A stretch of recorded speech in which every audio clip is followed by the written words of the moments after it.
Nangutang lang na nakawan pa. Nasa lisihan ng kawatan ng isang truck driver sa Binondo, Maynila. Nanakaw sa loob ng truck ang 23,000 pesos na niloan ng driver sa Pag-ibig. Nasa frontline ng balitang yan si Mon Gualvez. Kuha sa CCTV ang pagdidiskarga ng truck na ito habang nakaparada sa Yuchengco Street sa Binondo, Maynila pasado alas 4 ng hapon noong Sabado. Maya-maya, isang lalaking nakapula ang napadaan sa gilid ng truck. Bigla siyang huminto sa driver's side at sinilip ang loob ng truck. Binuksan ang pinto at may pilit kinukuha. Paglabas, bit-bit na niya ang isang bag. Sa isang kuha ng CCTV, sukbit na ng lalaki ang bag at naglakad na parang walang nangyari.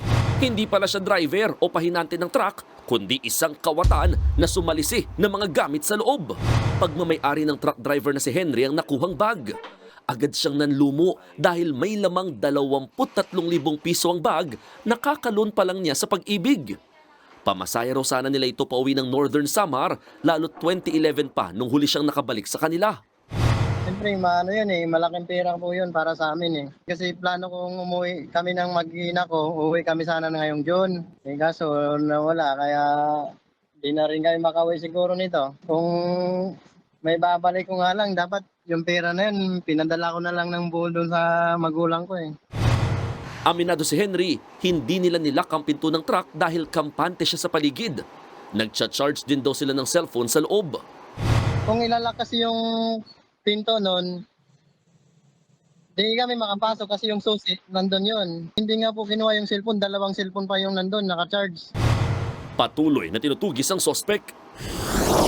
Nitong Martes naman, sa pool sa CCTV ng parehong barangay ang isa pang pagnanakaw.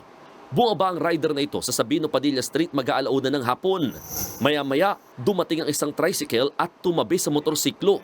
Ilang sandali pa, kinuha ng tricycle driver ang cellphone sa motor at mabilis na ibinulusat umalis. Kanina, nagharap sa barangay ang biktima at kawatan. Depensa ng nanguha ng cellphone, nagmagandang loob lang siya nang makitang may nakatiwangwang na cellphone. Wala po akong intention sir, talagang pag may naiwan doon po, talagang kinuha ko, binibigay ko sa parking. Kung nagmagandang loob siya, nandun lang po ako sa tapat ng motor ko, pwede niya po niyang iabot sa akin that time eh. Pero bakit po siya umalis? 2 araw tuloy hindi nakabiyay ang biktima na isang delivery rider. Naibalik naman ang cellphone pero wala na ang SIM card. Bandang huli, pinipilit makipag-areglo ng kawatan sa biktima. Aminado ang mga otoridad, madalas na nanamantala ang mga kawatan sa mga lugar na itinuturing na busy. Gaya na lamang dito sa Barangay 289 sa Binondo kung saan 25 ang bangko, bukod pa sa napakaraming business establishment kung saan paruot parito ang mga tao. Gustuin mang maiwasan ng mga ganitong insidente, limitado raw ang tanod sa barangay. Bilang solusyon, nagdagdag na lang daw sila ng mga CCTV. Para naman din maging aware yung mga gustong gumawa ng kalokohan dito, na mag-isip-isip muna kayo dahil kung hindi, sisikat kayo. Nagbabalita mula sa Frontline, Mon Gualvez, News 5. Mga kapatid, Jiggy Manikad po, iba na ang may alam at may pakialam sa panahon ngayon. Para sa konkreto, kumpleto at komprehensibong balitaan sa Frontline, mag-follow at mag-subscribe sa social media pages ng News 5.